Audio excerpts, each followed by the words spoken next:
יושב בסייסר עליון, בצל שדי יסלונון, אומר לאדוני מרסי ומצודוסי, אלוהי אפתח בו, כי הוא יצילכו מפח יכוש, מדבר אבוס, ואברוסו יוסך לוך, וסחס כנופוב תכסה, צינו וסוחר או אמיתו.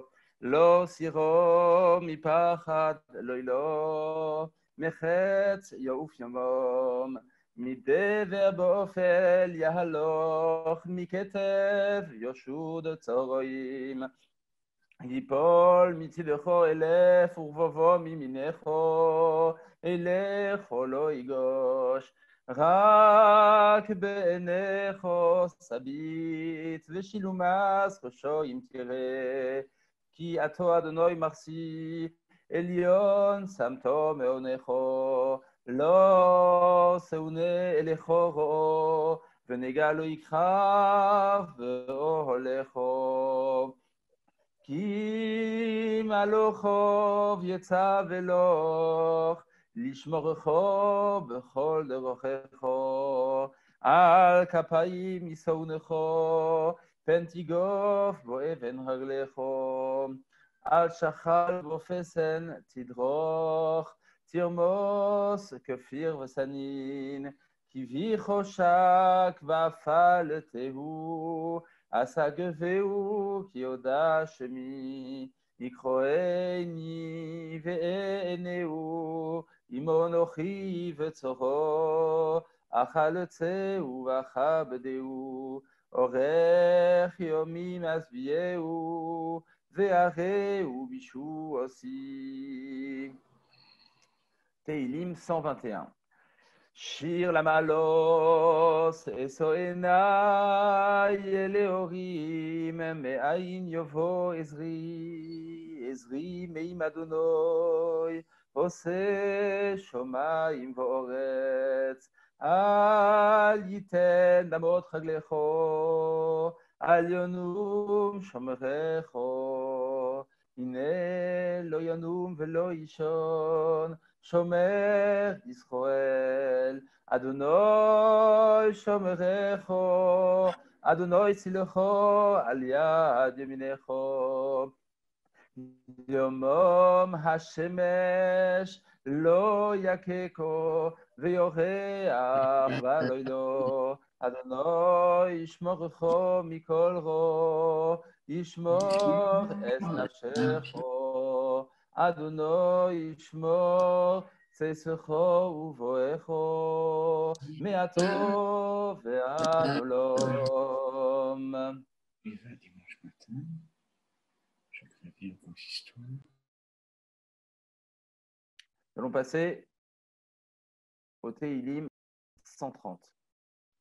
Shir המעלות ממעמקים כרוסיכו אדוני, אדוני שמו וקולי תהיינו אוזניכו קשובוס לכל תחנוני, אם עוונוס תשמוריו, אדוני מי יעמוד, כי עמך הסליחו למען תבורא, הביסי אדוני כבשו נפשי, ולדברו הוכלתי, נפשי לאדוני משומרים לבוקר, שומרים לבוקר, יחל ישראל אל אדוני, כי עם אדוני החסד, והרבה עמו פדוס, והוא יפדס ישראל מכל עוון עשיו. מי שברך אבותינו אברהם, יצחק ויעקב, משה ואהרון, דוד ושלמה, הוא יברך וירפא את החולים, פורטונה בת רחל, מרים בת דינה, משה חי בן רוזט, ניסים בן חנה, רפאל שמעון בן צוליקה, שרה מרים בת איתך, יהושע בן קילה, שמואל בן גרטל הלוי, אליהו אלי בן מסודי שושנה, Gérard Fradji ben Miriam, Chaya Badroumi, Mordechai ben Baya, Nechama Dina bat Tzipora, Pinchas ben Chana, Rachel bat Sarah, Raphaël ben Rachel, Reuven Shmuel ben Mazal, Raphaël Shmuel ben Léa, Sarah bat Denise Rivka, Shimon ben Rivka, Simcha ben Uri Halevi, Simche ben Daniela, Yaakov Yitzchak Baruch ben Alice Aisha, Yehonatan ben Sarah, Hakadosh Baruch Hu Yimale Rachamim Alehem, להחלימם ולרפאותם ולהחיותם ולהחזיקם וישלח להם מהרה רפואה שלמה לרמ"ח איבריהם ולשסה גידיהם בתוך שאר חולי ישראל, רפואת הנפש ורפואת הגוף, השתה בעגלה ובזמן קריב ונאמר אמן. Alors voilà, ça c'est pour Télim, que puissent nos derniers malades recouvrir rapidement la santé. Et on va demander à notre ami le rabbin Spingarn, alors je ne sais pas, voilà, présentez-nous un petit peu ce qui fait ce que fait Shaoul, ça serait bien. Écoute, tu n'as qu'à lui poser une ou deux questions. Je suis très mal placé pour présenter notre Shaoul préféré. Voilà. Je dois dire simplement que cette semaine, d'un commun accord avec vous-même, Rabbin Neter, et avec le grand rabbin, on a choisi des gens de la trentaine qui nous donnent des shiurim, à la fois pour un remerciement pour vous, la jeune équipe qui avait animé de façon tout à fait extraordinaire dans cette période si difficile toute la communication communautaire et à travers tant et tant de magnifiques activités très éclectiques. Et voilà. Et puis d'un autre côté, on est très heureux de voir la nouvelle génération. C'était un délice d'entendre David Ben-Driam hier. Aujourd'hui, il y aura Shaoul. Demain, il y aura Jonathan. Il y aura Madame Choukroun, Chana, et le grand rabbin pour la fin de la semaine. Donc, c'est les nouvelles générations qui sont là. C'est un plaisir pour nous, les plus anciens, de voir qu'il y a de la bonne relève. Voilà, je laisse la place. Je laisse maintenant, je m'enfuis dans une autre pièce. Allez, je laisse la place à Shaoul.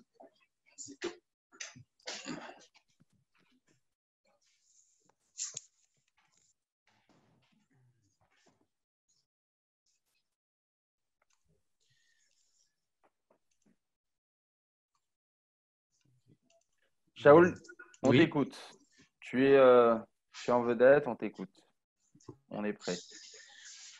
Bonsoir à toutes et à tous.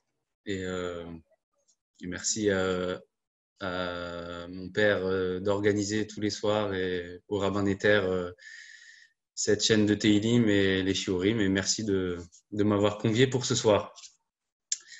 Alors, je vais parler d'un sujet qui s'appelle le Bitul Torah. Alors, le Bitul Torah, ça veut dire l'annulation de la Torah ou un manque en Torah ou un manquement en Torah. On va voir un petit peu la traduction. Et pour parler de ce sujet, je vais le faire à travers un texte que je vais vous partager à l'écran. Comme ça, on pourra suivre tous ensemble. Ah, par contre, monsieur le rabbin Neter, si vous pouvez me permettre le partage.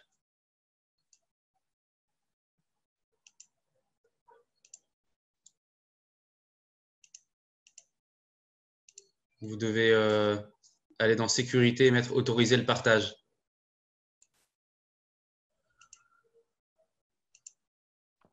Monsieur Rabbin Neter, on vous demande d'autoriser le partage. Voilà, c'est bon. Merci. Voilà. Donc, c'est une page dans le Talmud Shabbat, page 33. Donc, il va traiter de ce sujet qui s'appelle, entre autres, donc, le Bitul Torah, le fait d'annuler la Torah, d'avoir un manque en Torah. Alors, n'ayez pas peur du nombre de textes, hein, je ne vais pas tout lire dans les mots, ne vous inquiétez pas. Alors, Be'avon inui hadin, ve'ivut hadin, ve'kilkul hadin, ou bitul Torah, cherev ou bizarava, ve'dever ou batsoret ba, ou bne adam ochlin ve'nan severin, ve'ochlin lachmam be'mishkal.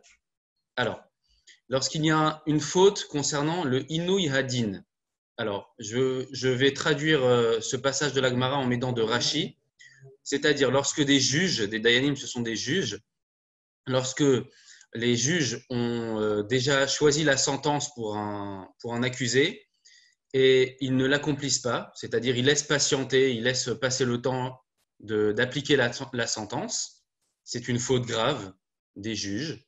Ve'ivut adin, ou lorsque des juges tordent le jugement de manière délibérée, c'est-à-dire qu'ils vont accuser un innocent ou innocenter un coupable. Troisième cas, kilkul adin, c'est lorsque ils ne sont pas circonspects, c'est-à-dire ils ne sont pas patients et ne fouillent pas, n'approfondissent pas assez le jugement de la personne, et du coup, eh bien, le jugement va être faussé. Ces trois cas liés au jugement, mais également le bitul Torah, un manque en Torah, ou lorsqu'on a annulé la Torah, eh bien, il y a la guerre, il va y avoir un grand pillage, la peste, la sécheresse qui va venir auprès des êtres humains. Les gens vont manger sans être rassasiés et vont même manger leur pain au poids, c'est-à-dire on sera complètement rationné. Voilà, donc je répète, si des juges font attendre l'accusé pour lui appliquer sa sentence, ou lorsque des juges vont tordre un jugement de manière volontaire pour accuser un innocent ou innocenter un coupable, ou bien lorsqu'on va abîmer le jugement parce qu'on ne fait pas assez attention, les juges ne prennent pas, n'approfondissent pas assez le cas, ou bien lorsqu'il y a du bitul Torah, on va voir un peu ce que ça veut dire, un manquement en Torah, eh bien il y a des conséquences très très graves. Il va y avoir la guerre, la peste, la sécheresse, on n'aura plus rien à manger. D'où est-ce qu'on sait ça? Parce que la Gemara nous dit, c'est écrit dans Bechukotai, donc c'est la dernière paracha du livre de Vaïkra, du Lévitique. Il y a écrit Ve'veti alechem cherev nokemet nekambrit. Je porterai sur vous une épée vengeresse, la vengeance de l'alliance. C'est quoi l'alliance, dit la Gemara? C'est la Torah. Donc lorsque l'alliance de la Torah est brisée, eh bien il y aura la guerre. Comme on sait, l'alliance imlo beriti yomam valayla. Urtiv, il est écrit Beshivri lachem mate lechem veafu eser nashim. Et lorsque Hachem nous coupera le support du pain, c'est-à-dire qu'on n'aura même plus rien à manger, parce qu'on n'a pas respecté les mishpatim, les lois. Donc cela se réfère au jugement. Donc ici, la Gemara présente quelque chose de très dur. Si les juges jugent mal, de manière volontaire, de manière délibérée, ils vont tordre le din, ou bien ils ne vont pas approfondir assez bien le cas, ou bien ils vont accomplir la sentence bien plus tard et vont faire patienter du coup l'accusé, ça va le faire souffrir, ou bien lorsqu'il y a du bitul Torah, un manquement en Torah, eh bien les conséquences sont la guerre, la peste, la famine, etc. Voilà, donc une Gemara très difficile. Et, on peut se poser plusieurs questions. La première question, quel est le rapport, quel est le lien, pourquoi la Gemara, le Talmud rassemble à la fois le cas des juges, d'accord, les trois cas des juges qui vont tordre le jugement, qui vont prendre trop de temps ou pas assez approfondir, et le manquement en Torah. Quel est le lien entre ces deux cas, on va dire ces deux grands cas, le cas des juges et le cas du manquement en Torah? Première question. Deuxième question, qu'est-ce qu'on appelle le bitul Torah? Qu'est-ce qu'on appelle un manquement en Torah? Alors, on va donner une définition ce soir par rapport à notre Gemara dans Shabbat que je viens de ramener, mais sachez que dans le Talmud, il y a plein d'autres références qui parlent d'un manquement en Torah qui ne sont pas forcément les mêmes qu'ici. D'accord? Donc, on va en donner une ce soir, mais ne soyez pas étonnés si dans d'autres textes, vous trouvez d'autres sources. Alors, on va se plonger un petit peu plus dans les versets assez rapidement que cite la Gemara. Donc le Talmud va citer les versets dans Bechukotai. Donc il s'agit de la paracha des malédictions, des klalotes. Et là-bas, la Torah nous dit Im Bechukotai telechu. Si vous allez dans mes lois, Ve'et mitzvotai tishmeru, et vous gardez mes préceptes, va sitem otam, et que vous les accomplissez. Alors, si vous faites tout cela, eh bien, il y aura la pluie, il y aura à manger, etc., etc. Plus tard, quelques psukim plus tard, quelques versets après, la Torah va dire, par contre, ve'im lo tishmeuli, si vous ne m'écoutez pas, Velo ta'asu, et vous n'accomplissez pas toutes les mitzvot. Et si vous rejetez mes lois, veim et mishpatai tigal nafshechem, même si vous vomissez mes lois, eh bien, la Torah va nous dire qu'il va y avoir la sécheresse, il va y avoir des plaies, il va y avoir beaucoup de malédictions. Voilà. Donc ça, ce sont les psukim, ce sont les versets qui sont le contexte des versets que nous avons étudiés dans notre Gemara de Shabbat, c'est-à-dire, si jamais on continue à ne pas accomplir les mitzvot d'Hachem et qu'on va avec lui par hasard, de manière contingente, eh bien, Dieu aussi se comportera avec nous de manière contingente et nous donnera, voilà, on arrive à nos versets, l'épée vengeresse de l'alliance, et il nous enverra la peste, d'accord? On sera livré aux ennemis et on sera coupé du pain et on sera rationné puisqu'on aura le pain qu'on pourra manger au poids. Voilà, donc ce sont des versets qui traitent du sujet des mitzvot. Si on accomplit les mitzvot, il y aura la pluie au bon moment, il y aura de quoi manger et on sera en sécurité, nos ennemis ne nous attaqueront pas.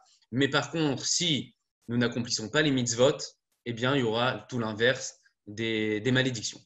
Alors, Rashi, alors je vous préviens tout de suite, nous allons suivre l'opinion de Rashi pour expliquer ces versets. Rashi, immédiatement sur ces psukim, va donner une direction très intéressante.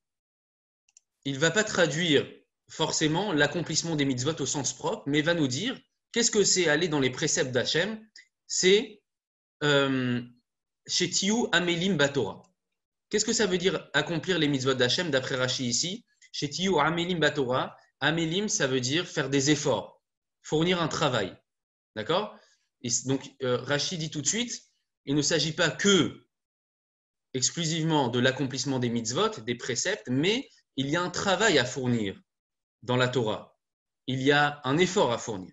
Et Rashi, tout le long de cette paracha des malédictions, va suivre cette explication-là au pasuk d'après. Et si vous gardez mes mitzvot, il s'agit de quoi? Il s'agit, et vous amélim ba Torah, soyez, fatiguez-vous pour la Torah. Amenat lishmor ou lekayem, afin de l'accomplir. À nouveau, si jamais on n'écoute pas la voix d'Hachem, c'est-à-dire, si on ne l'écoute pas, ça veut dire liot amelim ba Torah. Si on ne fait pas d'efforts, si on ne travaille pas, si on ne fournit pas de travail, eh bien, il y aura des malédictions. Et qu'est-ce qui s'ensuit? Si on ne travaille pas, si on n'approfondit pas la Torah, eh bien, on en arrivera à ne pas l'accomplir. Pourquoi? Michelo Tilmedou, parce que vous n'apprendrez pas, d'accord? Vous n'étudierez pas cette Torah-là, ben forcément, vous n'allez plus l'accomplir.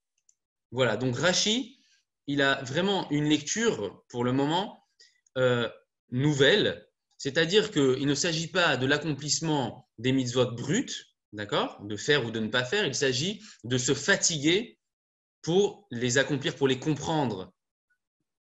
Rashi utilise le terme l'ilmod, les apprendre.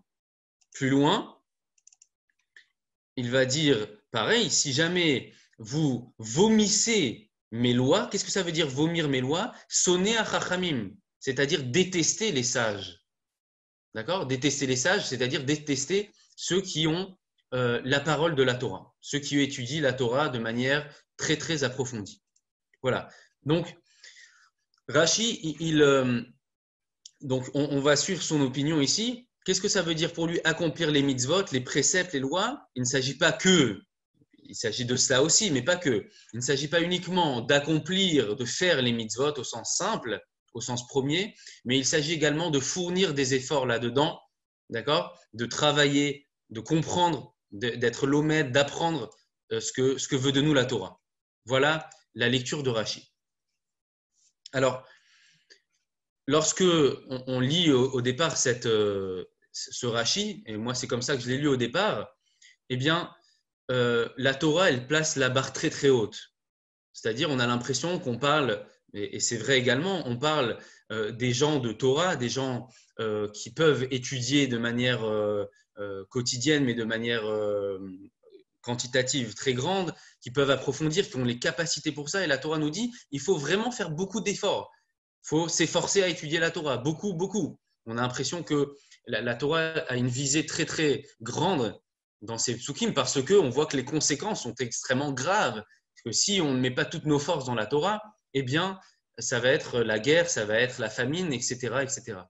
Voilà comment on a l'habitude, voilà, par exemple, dans les yeshivot, dans les endroits, dans les études, dans les maisons de Torah, voilà comment on présente ce Rashi, c'est-à-dire avec une visée vraiment très, très exigeante de la Torah, puisque, regardez les conséquences, elles sont très graves. Mais cette paracha, elle s'adresse également au peuple. Cette paracha, elle s'adresse à tout le monde. Elle s'adresse à tous les juifs. Elle s'adresse à tous les gens du peuple, à ceux qui ont du temps, à ceux qui ont moins de temps, à ceux qui sont capables, à ceux qui sont moins capables. Et pourtant, la Torah a l'air de nous dire, je m'adresse à vous tous, à tout à chacun, hommes et femmes, ceux qui sont riches, pauvres, ceux qui sont intelligents ou pas, ceux qui ont du temps ou pas, tout le monde, vous devez aller dans mes lois, dans le sens de Rashi, c'est-à-dire tout le monde doit faire des efforts, doit fournir des efforts et du travail pour cela.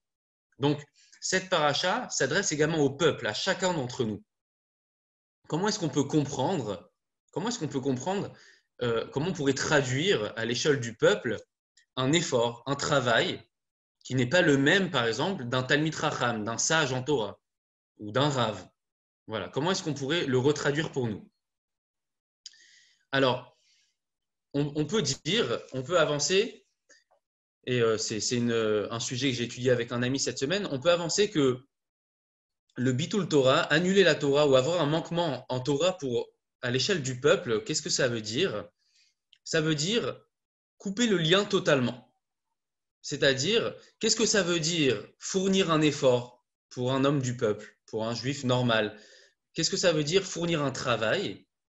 Eh bien, au minimum, ça peut vouloir dire faire l'effort d'aller à la synagogue, faire l'effort d'écouter encore la Kriyat Torah, la lecture de la Torah.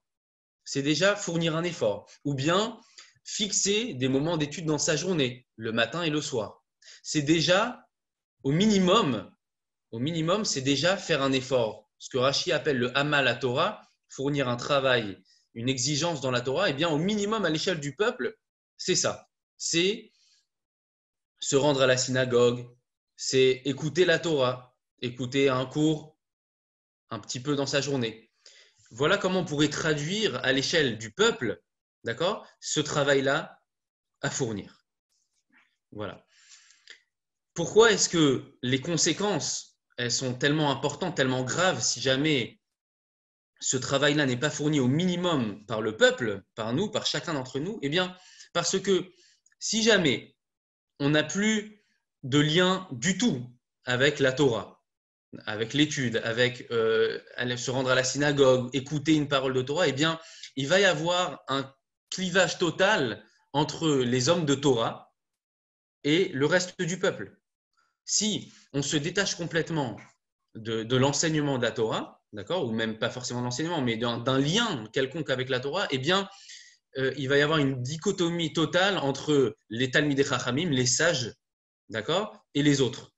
On n'arrivera plus à écouter, à entendre la parole des sages, puisque pour nous, eh bien, on l'a complètement annulée, on l'a mise de côté, on n'en est plus intéressé. Donc, à l'échelle du peuple, au minimum fournir un travail, on peut traduire, c'est garder un lien avec cette Torah. D'accord? Chacun selon ce qu'il pourra. Ça peut être aller à la synagogue, ça peut être écouter un peu la Kriyat Torah. Si quelqu'un écoute la Torah, ça veut dire que quelque part il s'intéresse à cette parole et que cette parole a une résonance pour lui.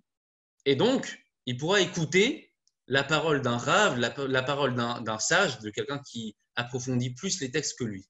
Mais si jamais, même ça, ce minimum-là, il n'y a pas, alors là, eh bien, la société, le peuple juif lui-même, il sera complètement déstructuré entre la parole des sages, qui n'aura plus aucune résonance, on n'arrivera même plus à l'écouter, et la parole du peuple. Voilà comment on peut retraduire à l'échelle du peuple cette Gemara, cet enseignement des sages, c'est-à-dire s'il y a un bitul Torah, donc je reviens à ma Gemara de Shabbat, au tout début, s'il y a un bitul Torah, c'est-à-dire s'il n'y a même pas ce minimum-là, ce travail fourni, d'accord, d'aller à la synagogue, d'écouter un peu la Torah, de fixer un moment d'étude dans sa journée, eh bien, il y aura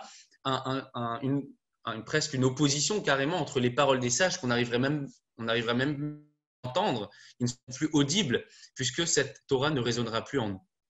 Voilà comment on peut traduire Bitul Torah. Alors, au départ, quand j'ai lu cet enseignement-là avec mon ami, j'étais très gêné. J'étais très gêné, pourquoi? Parce que j'avais l'impression que la Torah, elle a une attente extrêmement forte, extrêmement exigeante pour tout le peuple, et en particulier pour les sages, pour les Talmidei Chachamim. Et d'après cette lecture, eh bien, la Torah serait au rabais. C'est-à-dire, l'exigence on attendait des hommes, du peuple juif, eh bien, cette exigence-là, elle serait rabaissée à un minimum. Au début, ça me gênait. Je me disais, finalement, ça veut dire quoi? Ça veut dire qu'on n'est pas capable, on est des gens incapables d'aller plus loin. C'est comme ça qu'on traduit cette Gemara. Ça me gênait énormément. Et j'ai vu que, en fait, parler de cette problématique-là, de savoir quelle exigence on attend du peuple, quelle exigence on attend de tout un chacun, eh bien, ce n'est pas un sujet qu'on a le droit de traiter, en fait. Ce n'est pas forcément quelque chose qu'on a le droit de dire. Pourquoi? Et je vais tout de suite vous ramener la Gemara qui explique pourquoi on n'a pas forcément le droit d'en parler. Alors, c'est une Gemara très intéressante dans le Talmud de Menachot. Alors, il s'agit d'un sujet qui apparemment n'a aucun rapport avec celui dont on est en train de traiter.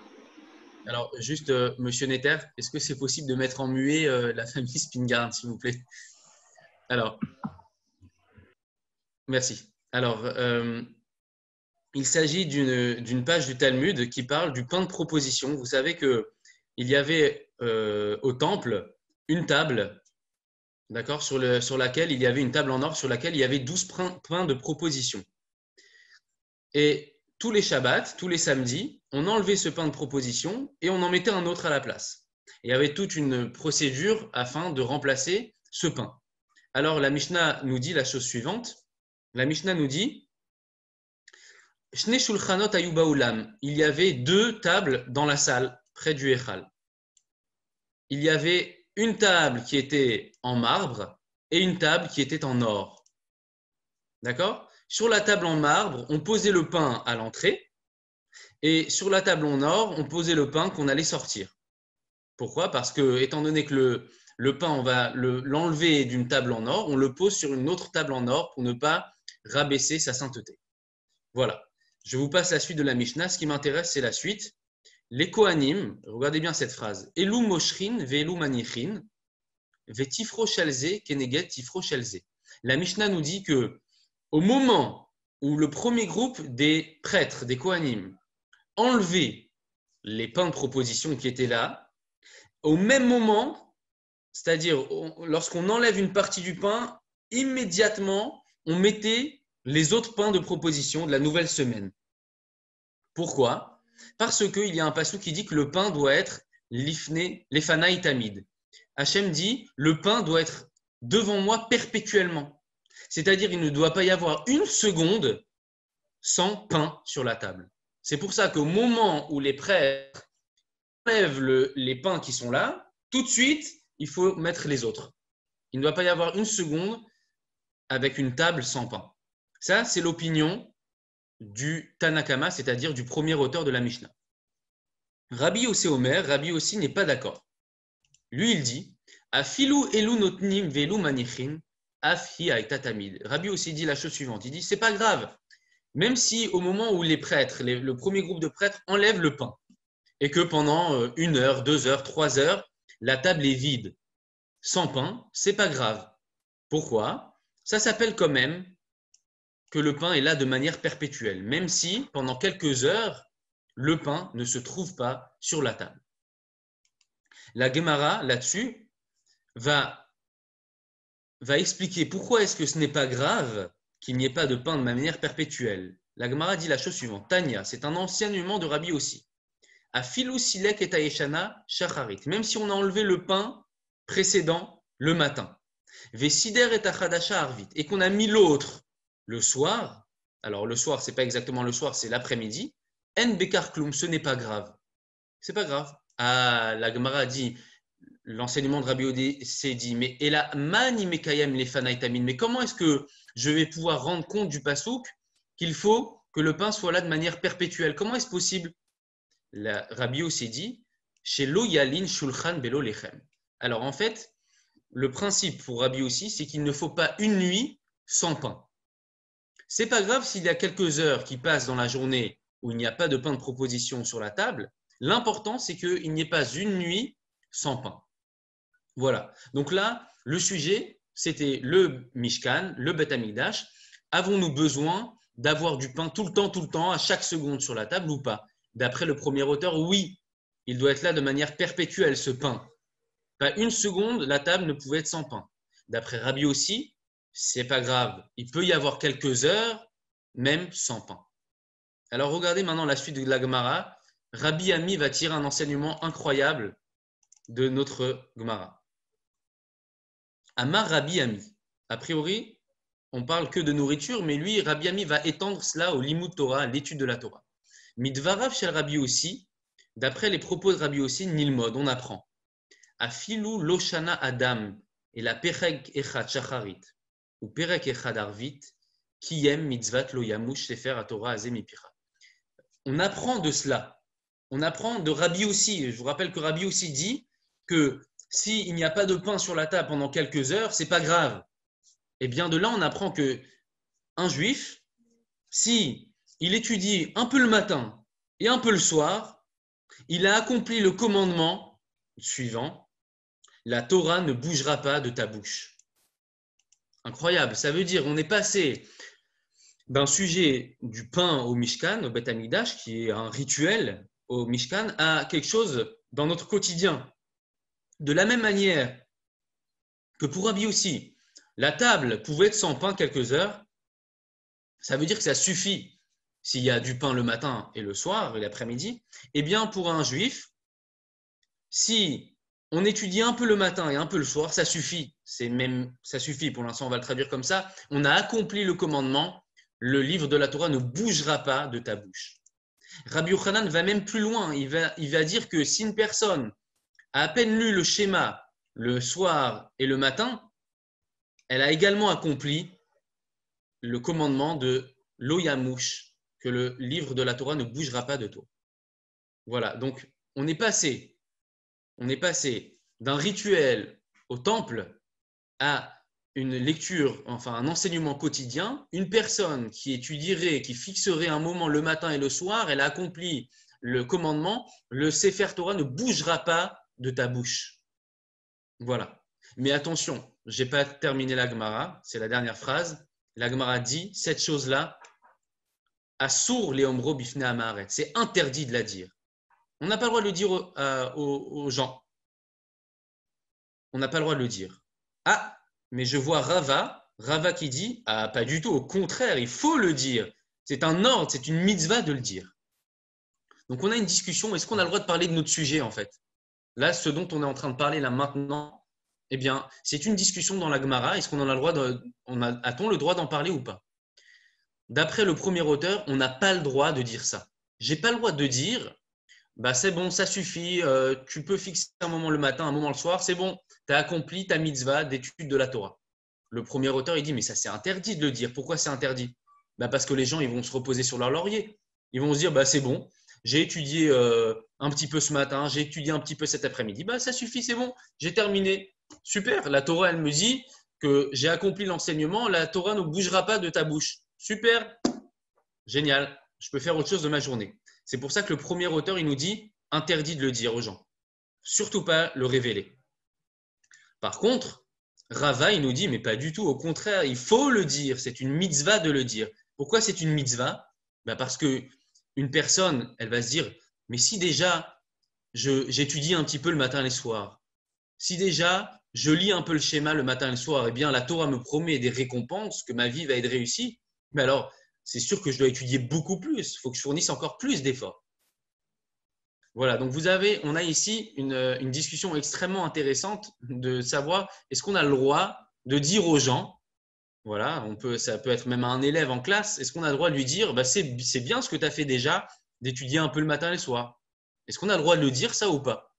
Alors d'après le premier auteur, pas du tout, il ne faut surtout pas le dire, sinon les gens ils vont arrêter de faire les choses. Et d'après le second auteur, au contraire, il faut encourager les gens à dire c'est super déjà ce que tu as fait. Et les gens ils vont se dire ah, si c'est déjà super maintenant, eh bien je vais fournir encore plus d'efforts. Alors, ce qui est très intéressant, c'est comment est-ce que Maïmonide il va trancher ce sujet. Maïmonide, le Rambam, mais bon, je vais arrêter pour les textes, mais ils sont là, vous pourrez les lire. Maïmonide, en ce qui concerne les pains de proposition au temple, Maïmonide nous dit attention, il ne faut surtout pas qu'il y ait une seconde sans pain. Attention, de manière perpétuelle, les pains doivent reposer sur la table. Au moment où les prêtres vont enlever le pain, il faut surtout que les seconds pains arrivent. Voilà. Il le dit ici dans les halachot Tmidin et Moussafim, il vous le dit bien, les fanaï tamid ils doivent être là perpétuellement. Voilà ce que dit Maïmonide à propos du pain. Alors, si on suivait la logique de Maïmonide à propos du pain, eh bien le Rambam devrait dire exactement la même chose à propos de l'étude de la Torah. D'accord? Puisque je vous rappelle que le Talmud, la Gemara elle-même, elle a dit « Ah, Rabbi aussi, il nous dit quoi? Il nous dit « Même s'il y a quelques heures sans pain sur la table, c'est pas grave.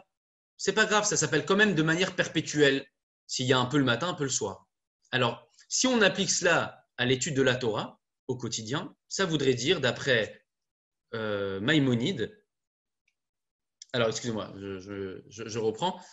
Excusez-moi, si Maïmonide il dit qu'il faut qu'il y ait du pain de manière perpétuelle, c'est-à-dire toujours, il ne doit pas y avoir une seconde sans pain.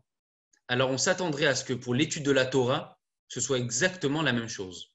Pour l'étude de la Torah aussi, Maïmonide devrait dire, attention, il faut étudier la Torah de manière perpétuelle, pas une seconde sans étude de Torah. Eh bien, Maïmonide ne dit pas ça. Regardez, Maïmonide, en ce qui concerne l'étude de la Torah, il nous dit Kol ish mi Israël, tout homme d'Israël, Chaya betalmud Torah, il est obligé d'étudier la Torah, qu'il soit pauvre, riche, qu'il soit en bonne santé ou qu'il ait des malheurs, qu'il soit jeune ou vieux, bien qu'il soit pauvre ou riche, qu'il ait des enfants ou pas. Un homme est obligé de fixer des moments pour l'étude de la Torah, le jour et la nuit. Tiens, c'est bizarre. En ce qui concerne le pain, Maïmonide, il est extrêmement exigeant. Il dit il n'y a pas une seconde sans pain sur la table. En ce qui concerne l'étude de la Torah, Maïmonide dit eh bien, il faut fixer des moments le matin et le soir. Ça s'appelle déjà faire les choses de manière perpétuelle. Alors, quand j'ai vu que d'accord, c'est-à-dire c'est comme ça qu'il faut se conduire, alors ça m'a rassuré sur mon angoisse, on va dire, que j'avais au départ, qui était la chose suivante. Au début, lorsqu'on lit la paracha, le sujet des malédictions, il faut fournir un travail. Au départ, on avait une visée extrêmement exigeante. On pensait même que ça pouvait s'agir des Talmidei Chachamim, des Rabbanim, qui doivent fournir des efforts. Mais le peuple également, on l'attend à un niveau extrêmement haut. Après, on s'est dit non, ce sujet-là parle également du peuple. Tout le peuple doit fournir un travail minimum. Je vous avais dit, c'est quoi un travail minimum? C'est-à-dire eh bien, garder un lien avec cette Torah, aller à la synagogue, écouter la lecture de la Torah, fixer un moment d'étude le matin et le soir. Tout cela, ça veut dire déjà qu'on fait des efforts, qu'on fournit des efforts dans la Torah pour garder un lien avec la parole de la Torah. Donc au début, je vous avais dit, pour moi, ça me semblait être quelque chose au rabais, c'est-à-dire finalement la Torah, elle nous dit, eh ben, vous n'êtes pas capable de faire mieux, donc voilà ce que je vous dis. Mais en fait, pas du tout.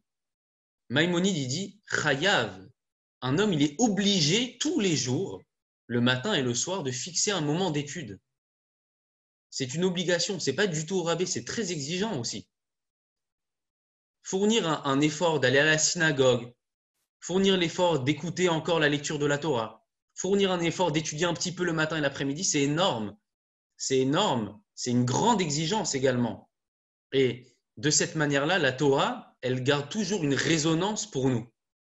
C'est comme ça qu'il y aura toujours un lien par cette exigence-là, en ayant un lien avec cette lecture de la Torah le Shabbat, ou en semaine, ou en allant à la choule, ou en écoutant un cours. Eh bien, c'est par cela que quand un Rav il va parler, il va m'enseigner quelque chose, ou un Talmid Chacham, il va me dire quoi faire, eh bien pour moi, ça va faire écho parce que ce lien, il existe pour moi. Donc, ce n'est pas du tout au rabais. Fournir un effort quotidien, c'est très exigeant. Et la Torah, elle nous dit, c'est l'effort minimum à fournir qui est dur. Étudier quotidiennement un petit peu le matin et le soir, c'est dur. Mais cet effort-là, il est nécessaire pour que la société juive, elle perdure. Je reviens à mon enseignement du Talmud du début. Bitul Torah, c'est-à-dire s'il n'y a pas cette exigence-là minimale d'avoir un lien avec la Torah à l'échelle du peuple, eh bien, la société, elle sera complètement déstructurée entre la parole des sages, des gens de Torah, et les hommes du peuple. Voilà ce que nous dit la Gemara ici. Si jamais on n'a même pas cette exigence-là, qui est très dure, c'est un travail à fournir, eh bien, il va y avoir la guerre, la sécheresse, la peste, etc. Je reviens, et je termine là-dessus, je reviens à la question de départ. Quel est le lien entre ce manquement en Torah dont on vient de parler là pendant une demi-heure et les juges?